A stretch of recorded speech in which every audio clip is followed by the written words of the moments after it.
மக்களே, big Boss common man இன்னைக்கான எபிசோட்லயே 2 டாஸ்க்லாம் பார்த்துருக்குறோம். குறிப்பா அந்த டாஸ்க்கை வச்சு ஒரு சம்பவத்தை உருவாக்க ட்ரை பண்ணியிருக்கிறாங்க.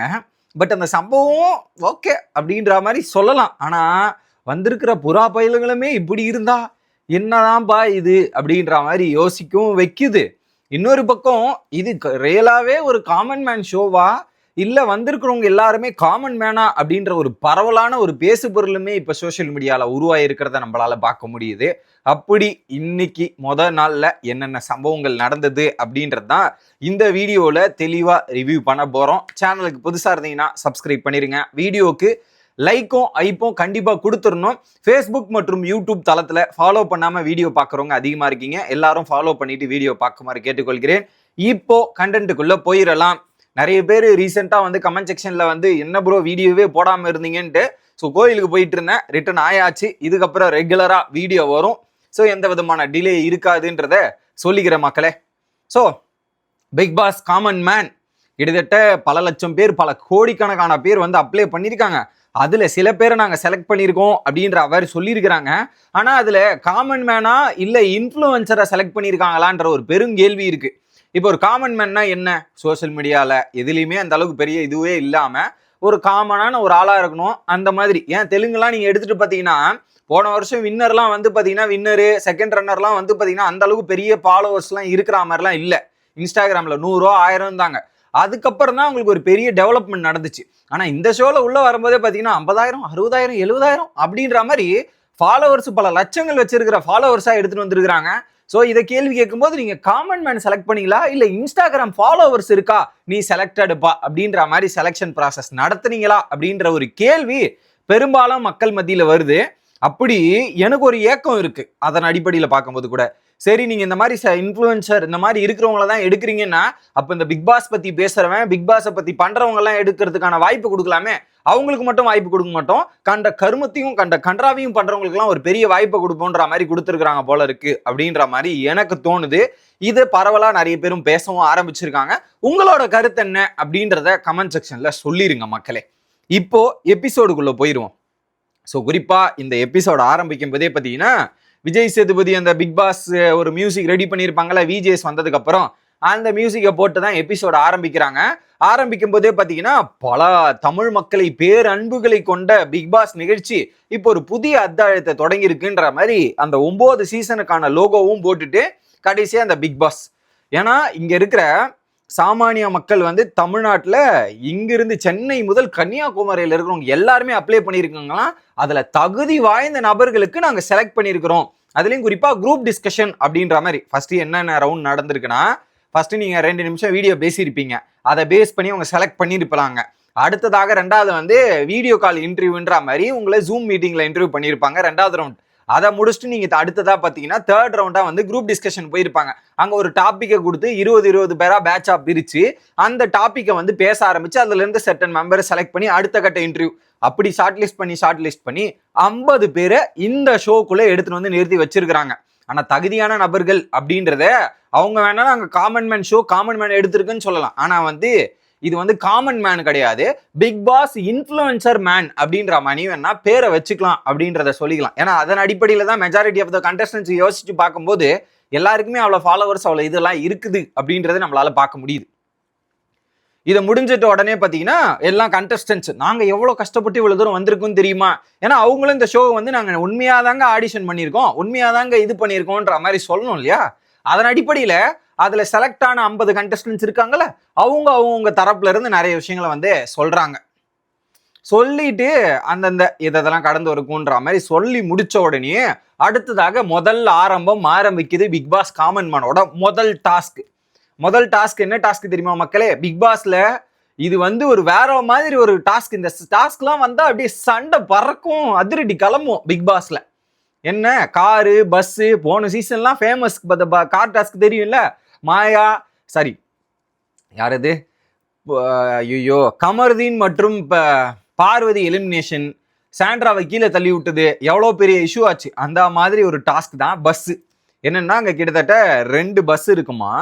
அந்த 2 பஸ்ஸில் வந்து பார்த்தீங்கன்னா ஒரு பஸ்ஸில் 18 சீட்டு, இன்னொரு பஸ்ஸில் 18 சீட்டுன்ற மாதிரி 36 சீட்டு இருக்கும். ஆனால் அங்கே இருக்கிற 50 கண்டஸ்டன்ஸ் அந்த கண்டஸ்டன்ஸ் என்ன பண்ணணும், பஸ் வந்து நிற்கும், பஸ்ஸர் அடிப்பாங்க, பஸ்ஸர் அடிச்ச உடனே நீங்க பஸ்ஸுக்குள்ள ஏறி உட்காந்துடணும், அதுல சீட்ல போய் உட்காந்துக்கணும். அப்புறம் என்ன பண்றாங்க, பஸ் அங்கிருந்து பஸ் வந்து பாத்தீங்கன்னா கிளம்பி இன்னொரு ஸ்பாட்டுக்கு போகும். இன்னொரு ஸ்பாட்டுக்கு போன இடத்துல வந்து பாத்தீங்கன்னா ஒரு சம்பவம் பண்ணுவாங்க அப்படின்றது தான். ஸோ அதுல ஃபர்ஸ்ட் 50 கண்டஸ்டன்ஸ் முட்டி மோதி ஏறுறாங்க. அதுல பாதி பேர் வந்து பாத்தீங்கன்னா அது சிமெண்ட் தர வேற. ஓடி போகும்போதே பாத்தீங்கன்னா செருப்பை கைட்டிக்கிட்டு எல்லாத்தையும் போட்டு எப்படியாவது பஸ்ஸுக்குள்ள நுழைந்துடணுன்ற மாதிரி போராட்டத்துல எல்லாம் ஏறுறாங்க. பல பேர் கீழே வாரி உழுந்தது பார்க்க முடிஞ்சு, பாவமா தான் இருந்தது. பட் இந்த ஷோக்காக நீங்க இதை கூட பண்ணலன்னா எப்படி அப்படின்றதுக்காக எல்லாம் பயங்கரமா போய் போய் போய் போய் ஏறுறதும், அதுல போயிட்டு ஏறி 50 பேர் அந்த பஸ்ல உட்காடுறாங்க. 50 பேர்ல 36 பேர் உட்காடுறாங்க, மிச்சம் 14 பேர் எங்கெங்க இடம் கிடைக்குதோ நிக்கிறாங்க.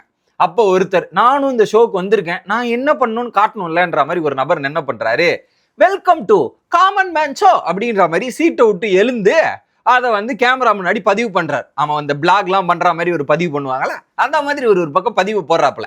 இவர் எழுந்த கேப்ல பின்னாடி ஒரு நபர், ஒரு லேடி நின்றுட்டு இருந்தாங்க. சர்ன்னு சீட்டுகள்ல உட்காந்த உடனே பாத்தீங்கன்னா என்னையா நடக்குதுங்க அப்படின்ற, உன்னை யார் எழுதுங்க சொன்னது, உனக்கு என்ன அங்க இருக்கிறதே 36 சீட்டு, மூடிக்கிட்டு அந்த சீட்ல உட்கார்றத விட்டுட்டு நானும் ரிஜிஸ்டர் பண்றேன் பதிவு பண்றேன்னு போய் பண்ணா, அங்க சீட்டு எழுந்த உடனே சீட்ல போய் உட்காரதானே ட்ரை பண்றான். அவன் கஷ்டப்பட்டு நின்றுட்டு இருக்கான்.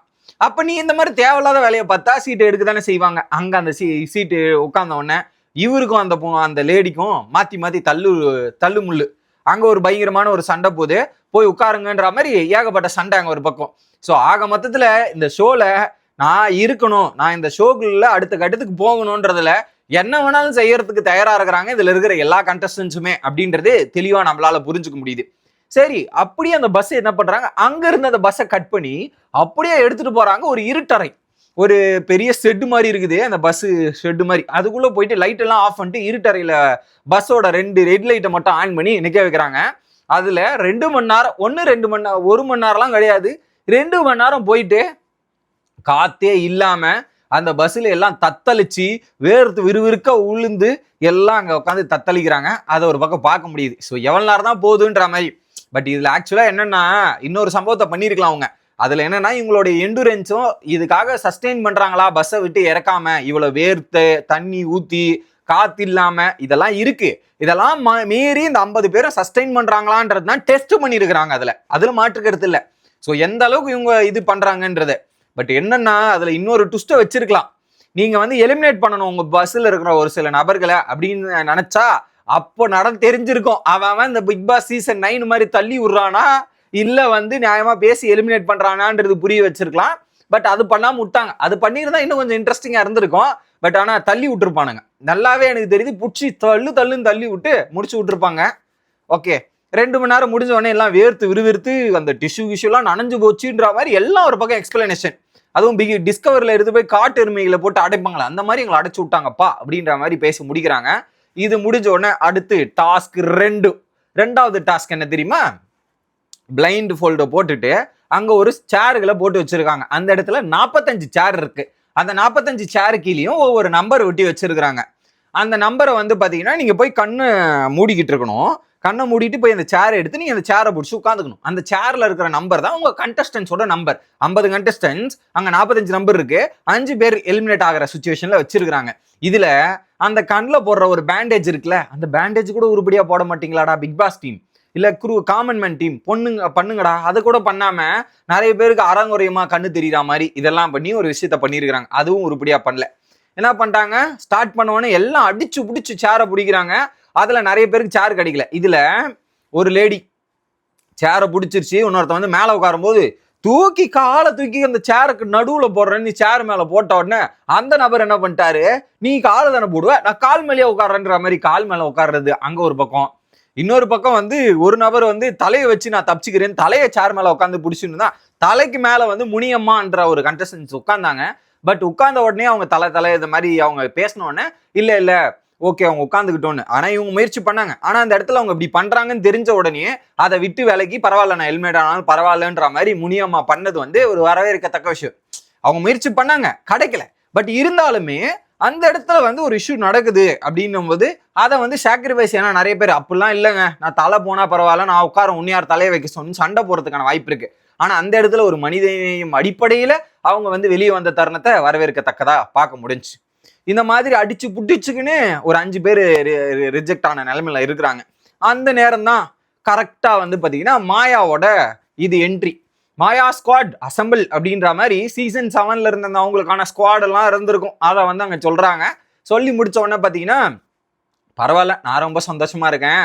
பல பேர் வந்து நான் என் சீசன்ல இருக்கும்போது என்னையே வச்சு செஞ்சானுங்க, எல்லாம் தெரிஞ்ச என்னையே வச்சு செஞ்சானுங்க.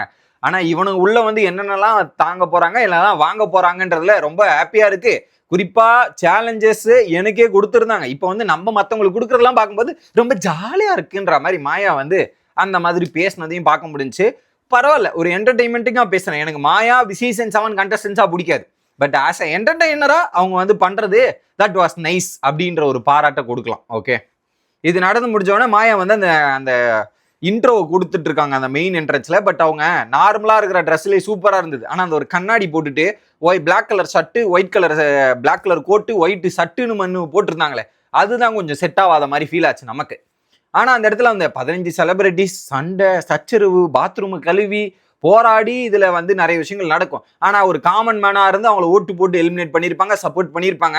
அப்படியாப்பட்ட காமன் மேன் இந்த ஷோக்கு வரும்போது அவங்கள என்னென்னலாம் பண்ண முடியும் அப்படின்ற மாதிரி என்னெல்லாம் பண்ணுவாங்கன்ற மாதிரி சொல்லி இன்ட்ரோ கொடுத்துட்டு இருக்க டைம்ல அங்க இந்த சேர சண்டை நடக்குது. மாயா நடுவுல போயிட்டு ஒரு வேலையை பாக்குறாங்க. என்னன்னா போறாங்களா, போன உடனே பாத்தீங்கன்னா அங்க அந்த 5 பேருக்கு சேல் கிடைக்கல அப்படின்னும் போது லெஸ்லின்ற ஒரு நபர் வந்து சொல்றாங்க, இந்த மாதிரி சேர் போயிடுச்சு அப்படின்ற மாதிரி அவங்க ஃபீல் பண்ண. சரி நீ வெளியே போயிருப்பா அப்படின்றாங்க. இன்னொரு பக்கம் இன்னொரு சேரை வந்து 2 ட்வின் பிரதர், 2 பேரும் ஒரே ட்வின்ஸா வந்திருக்கானுங்க போல. அவங்க 2 பேருமே என்ன பண்ணிருக்காங்க, ஒரு சேர் ஒரு லேடி கிட்ட இருந்து சேரை அடிச்சு சொயிட்டி. எப்படி அந்த லேடி தான் சேர் எடுத்தாங்க. நீ என்ன எனக்கு ஒரு சேர் கிடைச்சு என் தம்பி கிடைக்கலன்ற மாதிரி அவரு போய் பிடிச்சி சேரோட சொயிட்டி அவங்க தலையை போய் இடிச்சுக்கிட்டு அந்த சம்பவம் நடக்குது. அங்க என்ன பண்ணிட்டாங்க மாயா, 2 பேரும் நாங்க கண்டஸ்டன்ஸா வந்திருக்கோம் அப்படின்னும் போது, அப்ப 2 பேரும் ஒரே கண்டஸ்டன்ஸா இருங்க, தனித்தனி கண்டஸ்டன்ஸா வேணான்ற மாதிரி அவங்க கிட்ட இருந்த பேட்சை புடிங்கி அதை எடுத்துட்டு போய் முனியம்மா கிட்ட கொடுத்தாங்க. முனியம்மா இந்த ஷோல சஸ்டெயின் பண்ணணும், அவங்க ஒரு நல்ல என்டர்டைன்மெண்டா இருக்கணும்ன்ற மாதிரி முனியம்மாக்கு அந்த ஷோ போச்சு. மிச்சம் 5 பேர் இருக்காங்க இல்லையா, அந்த 5 பேர் எலிமினேஷன் அப்படின்ற மாதிரி ஒரு பரபரப்பை உருவாக்குறாங்க. அதுக்கு நடுவுல ஒரு சம்பவம் நடந்துச்சு, ஒரு கான்ட்ரவர்சி. திருநங்கை இருக்காங்களே, அதுல ஒரு சில கண்டஸ்டன்ஸுமே இதுல வந்திருக்கிறாங்க. அவங்கள பத்தி வந்து பாத்தீங்கன்னா மாயா ஒண்ணு சொல்லுவாங்க, நீங்க இந்த மாதிரி வெளியே போறீங்க, உங்களுக்கு ஏதாவது சொல்லணும்னா சொல்லுங்க போது சாபம் கொடுக்காதீங்க அப்படின்ற மாதிரி ஒரு கான்ட்ரவர்சி அங்க ஆகி அது ஒரு பெரிய பேச்சுவார்த்தையா போச்சு. அதுக்கப்புறம் அதை தீர்த்து வச்சிருந்தாங்க. பட் அந்த மாதிரி பண்ண வேண்டாம். இப்போ வந்திருக்கிறது அவங்க கண்டஸ்டன்ஸ் தான் பார்க்கணுமே தாண்டி இது வேற மாதிரின்ற மாதிரி அந்த ஒரு டீகிரேடேஷனோ அங்க உட்காந்துக்கிட்டு பாத்தீங்கன்னா இந்த ஜாதி பாகுபாடு, வேறுபாடு, அந்த மாதிரி ஆண் பெண் இந்த மாதிரி வேறுபாடு கிரியேட் பண்ணாம இருந்தா நல்லது. அங்கேயே ஒரு கான்ட்ரவர்சி உருவாச்சு. பட் அதை தவிர்த்தது நல்ல விஷயமா பார்க்கலாம். இது நடந்து முடிஞ்ச உடனே 5 பேர் எலிமினேட்டட் அப்படின்னு சொன்ன உடனே பாத்தீங்கன்னா ஒரு மாதிரி அவங்க அப்செட் ஆயாச்சு. உடனே என்ன பண்ணிட்டாங்க, அந்த 5 பேருக்கும் பேட்சை கொடுக்குறேன்ற மாதிரி பேட்சை கொடுத்து உள்ள அமிச்சாச்சு. இது நடந்து முடிஞ்ச உடனே அங்க ஜட்ஜஸோட ஜூரிஸோட என்ட்ரி. ராஜுபாய் பாட்டு போட்டு உள்ள கூப்பிட்டு வந்தாங்க. அவர் வந்து குறிப்பா வந்து இந்த ஷோ மூலியமா எனக்கு என்னென்னலாம் கிடைச்சிருக்கு, பல பேர் மக்கள் மனதில் நான் இருக்கேன். அவரு ஆரி நெடுஞ்சாலைக்கு அப்புறம் பிக் பாஸ்ன்றது தான் இது, பிக் பாஸ் ஸ்டூடெண்டா வந்திருக்கேன்ற மாதிரி ஆரி அண்ட் மாயாக்குள்ள அது ஒரு ஸ்ட்ரிக்டா இருக்கிற ஆரியை வந்து ஒரு ஃபன் சைடு எடுத்துட்டு வரணும்னு முயற்சி பண்றாரு. ஓவியாக்கு தாங்க பயங்கரமான ஒரு வெல்கம்மு. டான்ஸை போட்டுட்டு அந்த டான்ஸ் மூலியமா ஓவியா வந்துட்டு அதுக்கப்புறம் அவங்க வந்து பேசின விதங்கள், ஃபர்ஸ்ட் ரெட் கலர் டான்ஸ் அது தனியாக ஷூட் பண்ணிட்டு அதை ஆட் பண்ணியிருக்கிறாங்க. அதில் குறிப்பாக வந்து பிக் பாஸுக்கு ஒரு பெரிய மாற்றம் ஓவியாவால தான் வந்துச்சு. அது என்னமோ உண்மைதான். பிக் பாஸ் இந்த அளவுக்கு பெரிய ரீச் ஆச்சுன்னா அது ஓவியாக்கு தான் காரணம், சீசன்ஸ் 1. ஸோ அதில் மாற்று கருத்து இல்லை. ஸோ இந்த ஷோவில் ஆனஸ்டா இருக்கிற பர்சன்ஸ் வந்தா போதும்ன்ற மாதிரி சொல்றாங்க. அந்த ஆனஸ்டி இவங்க எப்படிலாம் கண்காணிக்கிறாங்கன்றத பார்க்க தானே போறோம். ஓகே, இது நடந்து முடிஞ்ச உடனே பார்த்தீங்கன்னா எப்படி செலெக்ஷன் ப்ராசஸ் நடக்கும் அப்படின்றது. இந்த வீடியோ ஒன்றும் ரொம்ப பெருசாக போகுது இல்லை, பரவாயில்ல மக்களை என்னங்க பண்ணுறது. ஸோ ஓவியா வந்து பார்த்தீங்கன்னா கிரீன் கலர் கார்டுனா selection, Raju yellow colour card ஓல்டுன்ற card, Aari red colour rejected. இது ஒன்றும் இல்லை, தெலுங்கு அக்னி பரீட்சா இருக்குல்ல, அந்த அக்னி பரீட்சாவில் நடந்த ஒரு கான்செப்ட் தான் இங்கே எடுத்துன்னு வந்திருக்கிறாங்க. குறிப்பா சொல்லணும்னா தெலுங்கு பிக் பாஸை பார்த்து காப்பி அடிச்சுட்டு வந்திருக்கீங்களே நீங்க அப்படின்ற மாதிரி மாயா ப்ரோமோ எல்லாம் பேசியிருப்பாங்க. ஆனா தெலுங்கு அக்னி பரீட்சாவை தான் காப்பி அடிச்சுட்டு இங்க ஒரு காமன் மேன் ஷோவே பண்றீங்க. யாரு எதை பேசணுன்றதெல்லாம் இல்லை பாத்தீங்களா. தெலுங்கு பிக் பாஸ்ல இருந்து எடுத்துட்டு வந்துட்டீங்க, ஆனா மத்தவங்க காப்பி அடிச்சா காப்பின்றீங்க, அப்ப நீங்களே அடிச்சது காப்பி தானே அப்படின்ற மாதிரி சொல்ல தோணுது. ஏன்னா அந்த அளவுக்கு ஒரு மட்டமான கிரியேட்டிவிட்டி வச்சிருந்தது தானே இந்த தமிழ் பிக் பாஸ். கிரியேட்டிவிட்டிமா வச்சிருந்தானுங்க. அதுவும் பாலை வச்சு விளையாடுன்னு கடைசி வரையும் 3 சீசனா ஒரு உருப்படியான டாஸ்க் கொடுக்காம பாலை வச்சு அந்த சீசன் அழிச்சானுங்க அந்த 3 சீசனா. அந்த மாதிரி கிரியேட்டிவிட்டி வச்சுட்டு அடுத்தவங்க கிட்ட இருந்து காப்பி அடிச்சுட்டு தான் நீ இந்த ஷோவை பண்ணிருக்க. அதுலயும் வந்து நாங்க யூனிக்கா இருப்போம்ட்டு காமன் மேன் பேரை வச்சு காமன் மேன் எடுக்கல. நம்பர் 1. 2வது மத்த எல்லா லாங்குவேஜில் பிக் பாஸ் அக்னி பரீட்சான்ற மாதிரி நியாயமான பேரை வச்சும்போது நாங்க எல்லாரும் மாதிரி இருக்க மாட்டோம், தனித்துவமா இருப்போம்னு காமன் மேன் ஒரு தனித்துவமா பேரை வச்சுட்டு பண்றதெல்லாம் என்னங்க பண்றீங்க நீங்க அப்படின்ற மாதிரி தாங்க இருக்குது. சரி, கண்டஸ்டன்ஸ் வந்தாரு. யாருன்னா தடீஸ்வரன். ஓகே, அவர் வந்து பாத்தீங்கன்னா சிவகங்கை மாவட்டம். அவர் பேசும்போதே ஒரு ஸ்லாங்கோட பேசுறாரு, ஒரு வைப்போட பேசுறாரு. இல்ல குறிப்பா வந்து கொரோனா பேஜா புக்கை வச்சுதான் பாஸ் எழுதுன்ற மாதிரி எல்லாம் வெளிப்படைத்தன்மையா ஓப்பனா பேசுறாப்புல. அது நல்லா தான் இருந்துச்சு. ஆனா ஓப்பனா வந்து எந்த ஒரு ஒளிவு மறையும் இல்லாம பேசுறது நல்லா இருந்தது. எங்க அம்மா கல்யாணம் பிடிச்சி எங்க மாமா பொண்ணை கல்யாணம் பண்ணி வச்சுட்டாங்க. அது சந்தோஷமா கல்யாணம் பண்ணிட்டாங்க. ஏதோ லவ் பண்ணி கல்யாணம் பண்ணியிருந்தா சந்தோஷமா இருந்திருக்கலாம். இல்ல லவ் பண்ணியிருந்தா ஓவியா மாதிரி அழகா கல்யாணம் பண்ணிருக்கலான்ற மாதிரி ஓவியா மேமுக்கு வந்து ஒரு பிட்டு போனாரு அப்படின்ற மாதிரி இருந்தது. சரி, உங்களுக்கு ராஜு கேட்கறாரு, மணி முக்கியமா டைட்டில் முக்கியமா? சார் மணிலாம் வேணாம் சார், டைட்டில் போதும், நமக்கு டைட்டில் கிடைச்சா போதும், டைட்டிலுக்கு அப்புறம் எல்லாமே கிடைக்கும் அப்படின்னும் போது பாத்தீங்கன்னா ஆல்ரெடி நான் சம்பாரிச்சு வச்சிட்டேன். நான் வந்து ஒரு மாடுகள் வாங்கி மாடுகள் மூலியமா வந்து எல்லாத்தையும் பண்ணிட்டேன். நான் இன்னொருத்தருக்கு அடியில அடிமையா வேலை பார்க்க விரும்பல, சொந்தமா சுயதொழில் பண்ணி நான் வேலை பார்த்துக்கிறேன் அப்படின்ற மாதிரி சொன்ன உடனே ஆரி வந்துட்டார் அந்த இடத்துல. வந்த உடனே என்னது ஸ்கூல் காலேஜ் வச்சிருக்கவங்களாம் அடிமைப்படுத்துறாங்களா, இது அடிமைப்படுத்துதலா, அது எப்படி நீங்க சொல்றீங்க அப்படின்னும் போது நீங்க கூட அடிமையா இருக்கீங்கன்னு நான் நினைக்கிறேன் அப்படின்ற மாதிரி ஒரு பெரிய ஸ்டேட்மெண்ட் அவர் சொல்றாரு. அதுவும் ஆரிக்கு எதிராக சொல்றாரு. ஓகே, ஏன்னா இப்ப நீங்க ஒரு இதுக்கு வேலை பாக்குறீங்கன்னா நீங்க இது கீழே இருக்கீங்க. சோ அவங்க ஹையர் அத்தாரிட்டி என்ன சொல்றாங்களோ அதை தான் நீங்க கேட்கணும் அப்படின்ற மாதிரி சொல்றாரு. பட் எனக்கு இல்ல, எனக்கு என்ன தோணுதோ எனக்கு இது பண்றதோ அதை நான் பண்ணிக்கிறேன் அப்படின்ற மாதிரி சொல்றாரு. அப்போ ஆரி எவ்வளவு பயங்கரமா பேசுவாருன்னு நமக்கு தெரியும். ஆரி அந்த இடத்துல மாடு நீங்க சொல்றதை கேட்கணுமா வேணாமா அப்படின்னு கண்டிப்பா கேட்கும் சார் மாடு நான் சொல்றது. ஏன்னா மாடுக்கு ஏற்ற மாதிரி நான் நிறைய விஷயங்கள் பண்ணியிருக்கேன், சாப்பாடு போடுறேன், இதெல்லாம் பண்றேன், அதுக்கேற்ற மாதிரி கொடுக்குறேன்ல அப்படின்னும் போது இப்போ நீங்க மாடு உங்க சொல்றதை கேட்கணும். அதே மாதிரி தானே உங்களுக்கு ஒரு வேலை வைக்கிறான்னா அவன் வேலை சொல்றதை நீங்க கேட்கணும். அவன் உங்களுக்கு சம்பளம் கொடுக்குறான், இதெல்லாம் பண்றான், அது எப்படி நீங்க இப்படி சொல்லுவீங்க அப்படின்ற மாதிரி லாஜிக்கலா கேட்டவொடனே அங்க மாட்டிக்கிட்டாரு.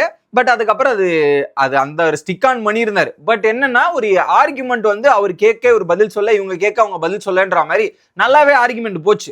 ஆனா ஒரு கான்ட்ரவர்சி உருவாக்குற மாதிரி அவருடைய ஸ்பேச்சுமே இருந்தது. ஏன்னா பிக் பாஸை பொறுத்தவரை ஒரு கான்ட்ரவர்சி தேவை. ஸோ இங்கேயே அந்த கான்ட்ரவர்சி ஜட்ஜஸ் கிட்டே இவ்வளவு மல்லு கட்டும் போது ஒரு கண்டஸ்டன்ஸா தடீஸ்வரன் போய் நல்லாவே மல்லு கட்டுவாருன்ற மாதிரி அங்க ஜட்ஜஸ் டிசைட் பண்ணிட்டாங்க. ஓகே, அவர் சொல்றது சரி தப்பு அந்த ஈடுபாடெல்லாம் அடுத்து இருக்கட்டும். ஆனா அவர் அந்த இடத்துல ஆர்குமெண்ட் வைஸ் போறாரா, சண்டை போடுறாரான்றதான் செக் பண்ணாங்க. அந்த இடத்துல கரெக்டா அவரு ஜட்ஜுக்கே பயங்கரமா டஃப் கொடுக்குறாரு இல்லையா, அதனால என்ன பண்ணிட்டாங்க. ஓகே, இதுல குறிப்பா ஓவியா எதுக்குனாலும் ஜட்ஜ் ஆகுறாங்கன்னு எனக்கு தெரியல. நடுவுல அதுல வந்து பாத்தீங்கன்னா செகண்ட் கண்டஸ்டன்ஸ் நல்லா பேசினாங்க. ஃபர்ஸ்ட் கண்டஸ்டன்ட் வந்து ஓவியா மாதிரி லவ் பண்ணி கல்யாணம் பண்ணிக்கலாம் போது கொஞ்சம் இம்ப்ரெஸ் ஆயிட்டாங்க போல இருக்கு. அதுலயும் குறிப்பா வந்து மாடு மேய்க்கிறது கஷ்டமா அப்படின்னு கேட்கும்போது ரொம்ப ரொம்ப கஷ்டம் சார். குறிப்பா சொல்லணும்னா அந்த பால் கறக்கும் போது என் கையெல்லாம் இப்படி ஆயிடுச்சு. அதுலயும் குறிப்பா வந்து 1/2 கிலோ கொசு இந்த பக்கம் அந்த பக்கம். 1/2 கிலோ கொசுவா மக்களை, யாராவது இந்த 1/2 கிலோ கொசு பார்த்துருக்கீங்க? 1/2 கிலோ கொசு கடிக்கும், அவ்வளவு கஷ்டமா இருக்கும் அப்படின்ற மாதிரி சொல்லி அங்க டிஸ்கஷன் நடக்குது. ஏன்னா ராஜு கேட்டாரு, அதுக்கு பதில் சொன்னாரு.